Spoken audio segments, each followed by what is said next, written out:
Micro isn't about high APM. It's about doing the highest value action at the right time while everything else runs automatically.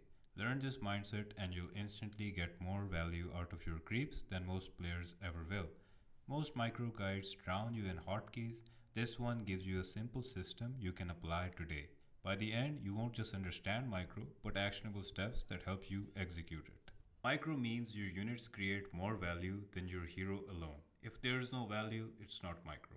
There are only two reasons to micro in Dota. Enhance your main hero. Last hit, trades, farm. For example, Chen creeps hitting with the hero, Beastmaster boards helping him farm or poke the enemy. This is called active micro. Your units directly support what your hero is doing. The second thing is passive micro. Objectives while you fight. For example, if a creep is going and checking some rune, it's helping you stack, it's helping you depush a wave, that's all passive micro. And these are the only two ways in which you would want to control your units.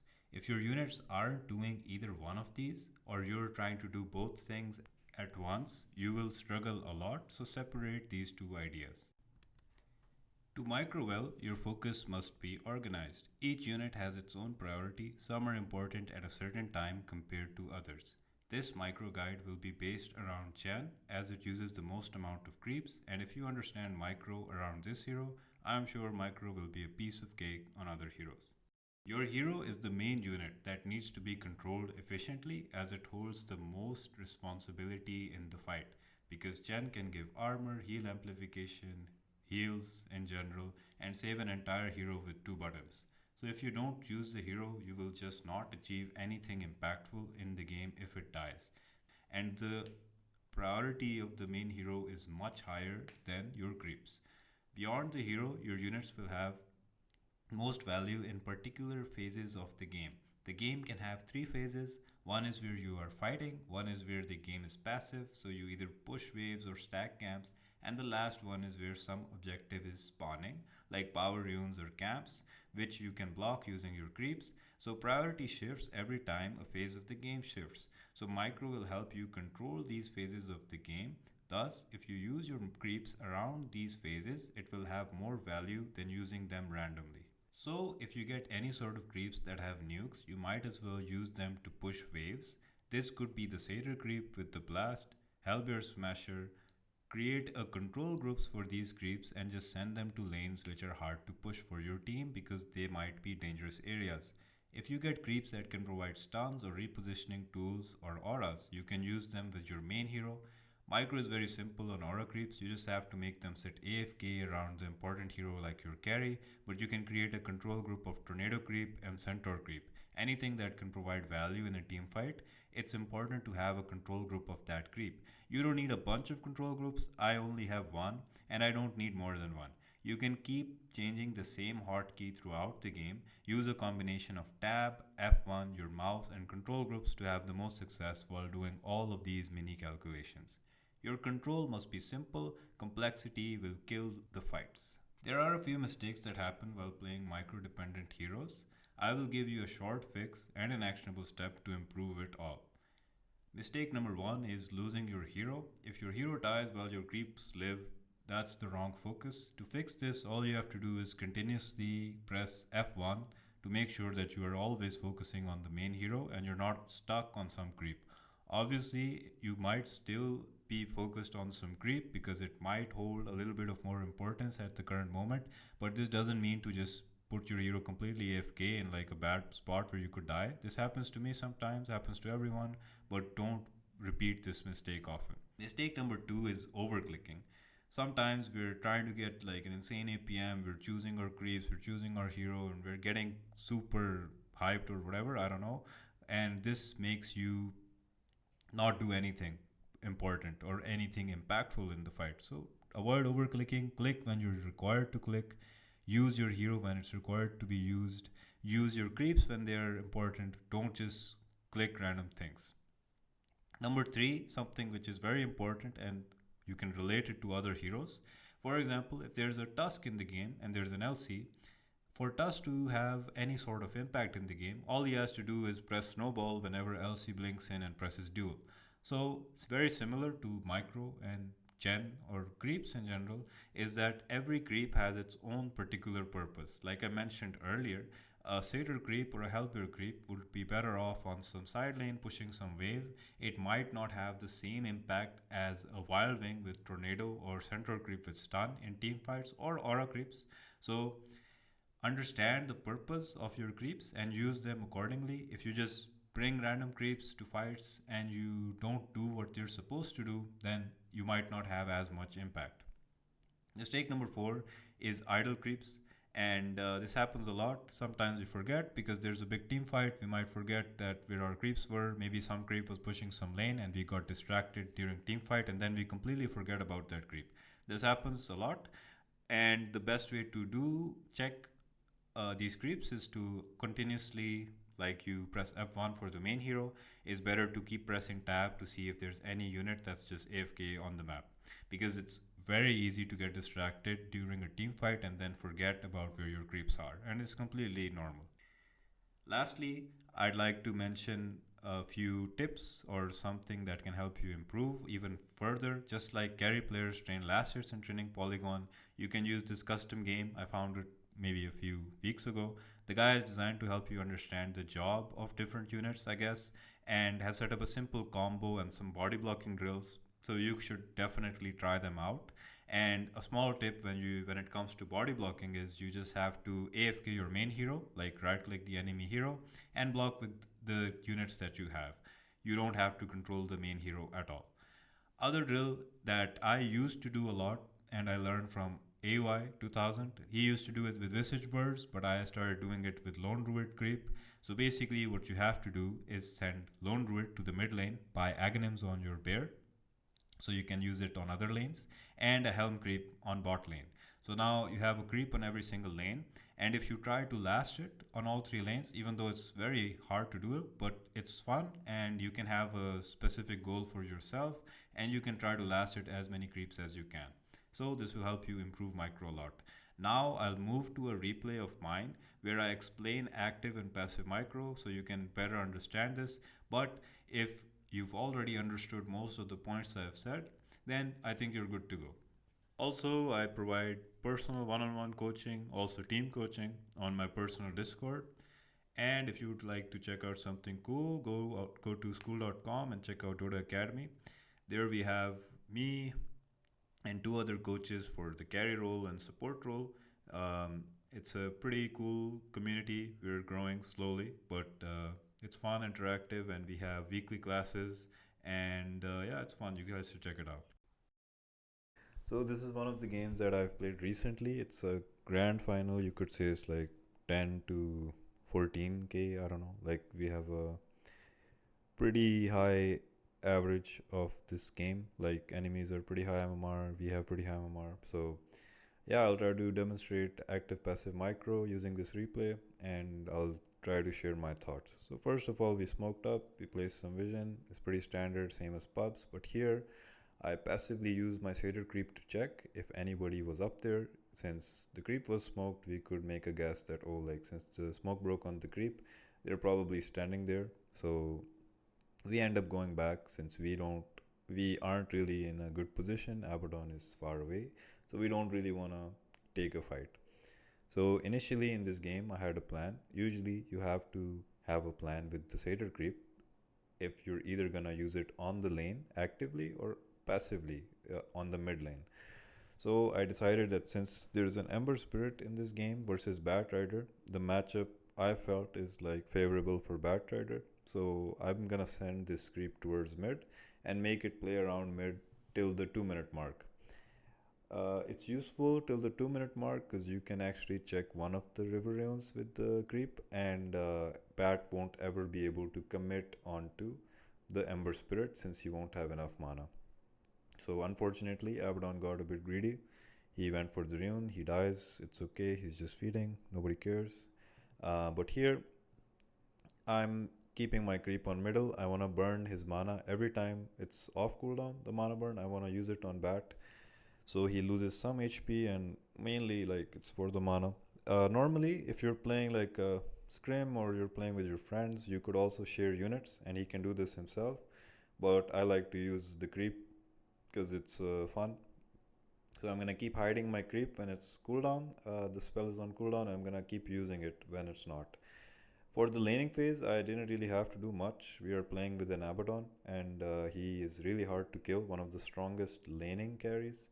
All I have to do is maintain a distance, keep out of Hoodwink's attack range, and trade with them. Chen, as a hero, has a lot of damage and he has a lot of sustain thanks to his passive abilities. So it's a pretty strong laner. All I have to do is hit enemies and focus around mid and use my mana burn on Batrider, and the matchup will be pretty easy. So already it's been a minute. Ember is 8 and 3. He's probably outskilling the guy, but Bat is probably struggling due to low mana.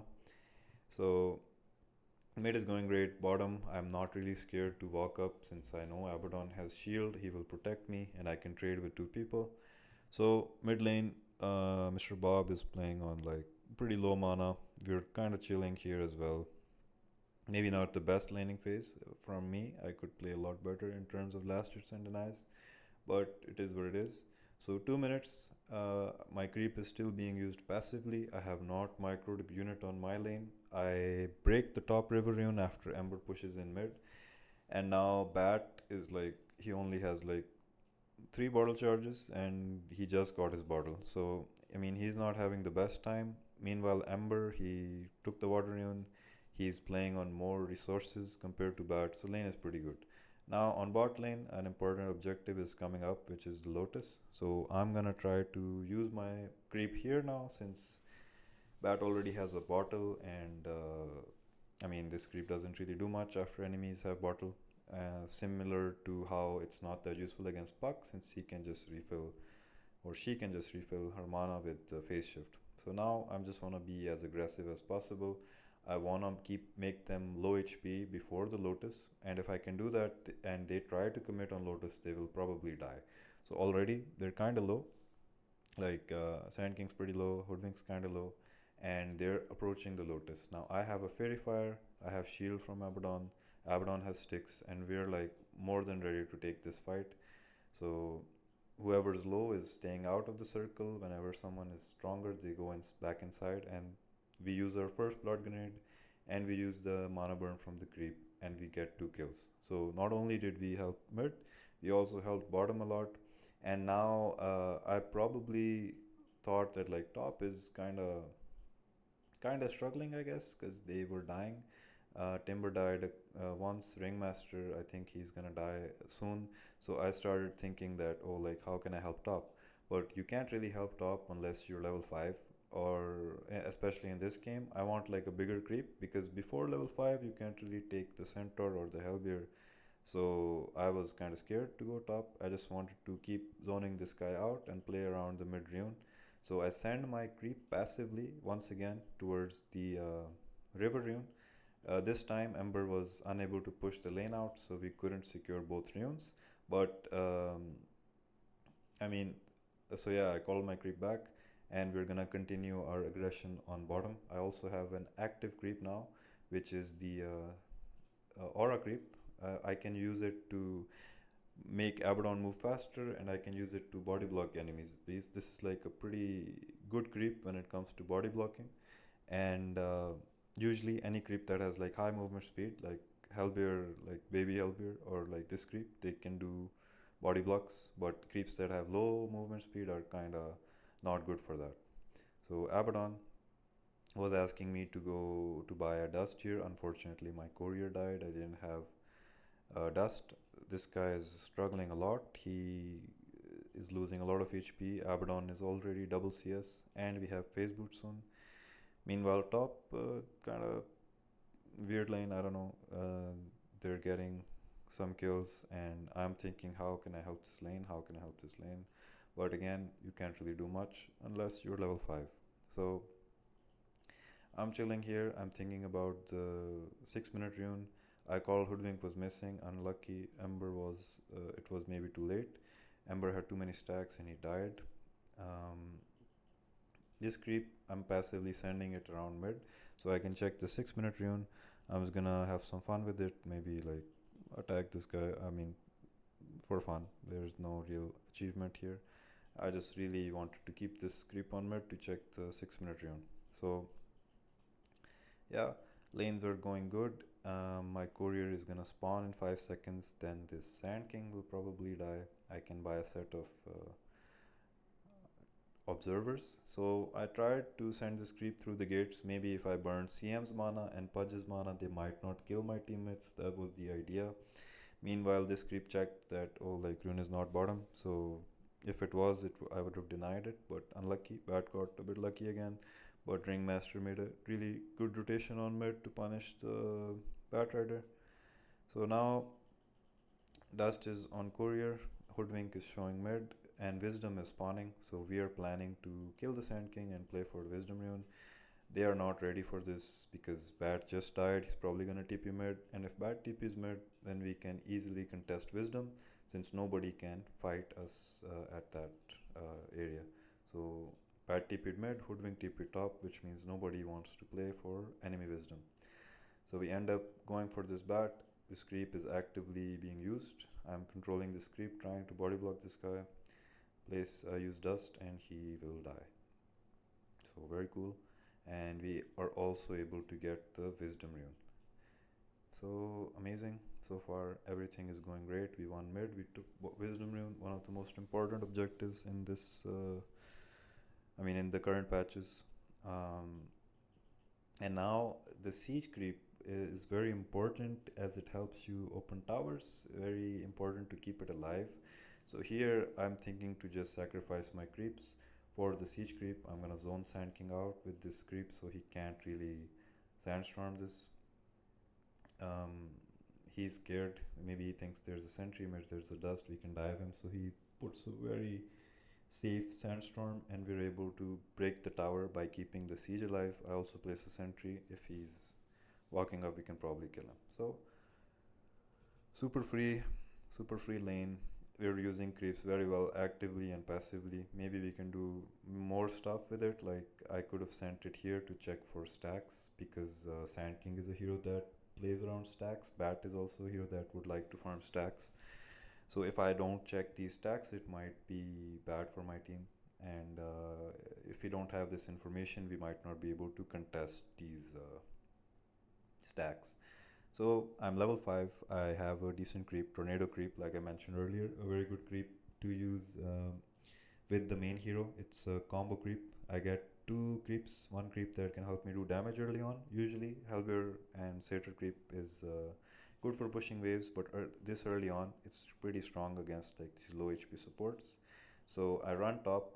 As soon as I hit level 5, I see the CM, I pull her back, I use my combo, and she dies pretty fast. And we're able to take a decent fight here. Life is good. Everybody dies. Now it's 3 lanes that are winning. We broke the bot tower. I have creeps to break the top tower, and slowly the map will get shorter for the enemies. Yeah, so let's see what happens.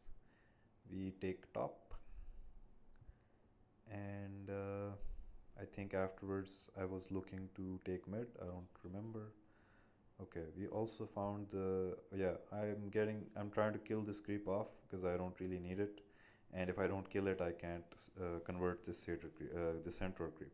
So I convert it. Now I have like a pretty decent combo: tornado into stomp into smash. It's a lot of damage, and like a support would probably just die solo.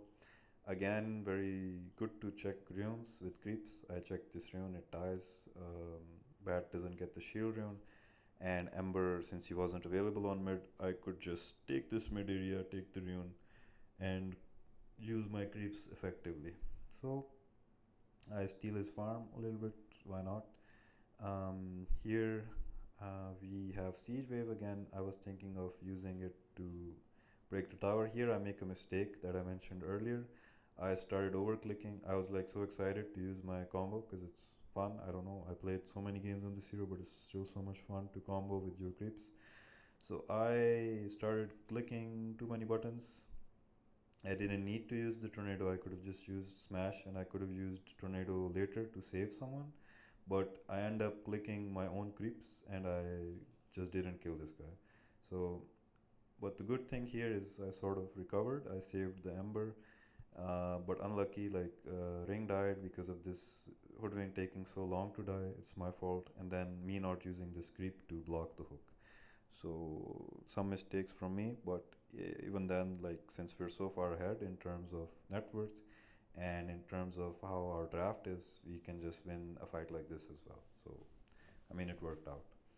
So 12 minutes. I'm waiting on level 7. After level 7 and some decent creeps, I can maybe go Roche.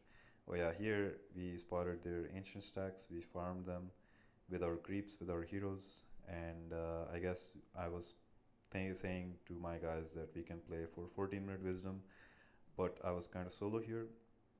They used all my spells on me, which is completely fine. They used like 3 ults, I guess, and then I was like, guys, you can go. They have no spells, and we will probably win this fight. So this was kind of intentional. I wanted them to go on me because I have mech, I have the Hand of God, and I can save myself. So again, I send creep to check Rion passively. I'm using Centaur actively with main hero. I just got the troll creep, and I told my team, guys, we can do Roche with it. That's one of the strongest creeps to do Roche with, to do Tormentor with, to push lanes with. So it's a pretty good objective creep. Even though it got nerfed, it's still pretty strong. So yeah, like you should know which creep is effective for which purpose in the game. So I got all the decent creeps, well, not all of them, but like 2 of them are pretty decent to do Roche with. And I was just asking Abaddon to come Roche Pit after farming like this area, and we can go to Roche Pit and we can clear it. So now Pudge shows top while we know that this is like insane. Like he's half HP, he's showing top maybe because we're playing 3 lanes and all 3 lanes are like really hard to kill. We see their supports mid and we realize, oh, like Pudge is solo. So I use Stomp after chains, he dies. Would have died anyway, but now it's pretty free for us to go Roche. Pudge is dead, and here enemies also miss some spells. They miss their smoke, and we're able to go Roche. And Hoodwink ends up dying solo. So we go Roche. I think here enemies were not able to do anything throughout the game. They weren't able to do much plays, so they just called GG. So this was a pretty short game, a short example of how you can use active and passive micro, but obviously there's a lot more things that I could have done. I could have checked the stacks, I could have blocked camps while they were stacking, I could have maybe sent the satyr a bit earlier on top lane to help out. You can also use the satyr to help your position 4 block this camp. It's very similar to how you would use Lycan Wolves or Beastmaster board to block this camp. I could stack for my timber, with the satyr creep. So the potential of micro is limitless, I guess is the word, and you can do a lot of things with it. So think which things are most important in this game. All the things that I did were the ideas that came to me during the game, and obviously you can always play better. So I feel like if you do the main things correct, like the only thing that was consistent in this game was me checking the runes and me casting spells correctly on main hero, and like this is like maybe 30-40% of what you can do on this hero, and I was doing that and I won this game. Most of my pubs are pretty similar, like if I do maybe like 30% or 40% correct things, I can win. So yeah, try this hero out, but main point of the video was not gen guide, it was more of a micro guide, and you can understand how passive and active micro work, and you can apply it to like heroes like Beast. You can apply it to Lycan can check runes, Lycan can block camps, he can give vision, he can do a lot of things. Same for Beastmaster, same for Brood, same for Visage, like see what things you can do passively and actively, and if you divide it in these two terms, it will become a lot easier for you to micro. You can't do both things at the same time. So good luck for your games, and hope to see you guys in another video. Bye bye.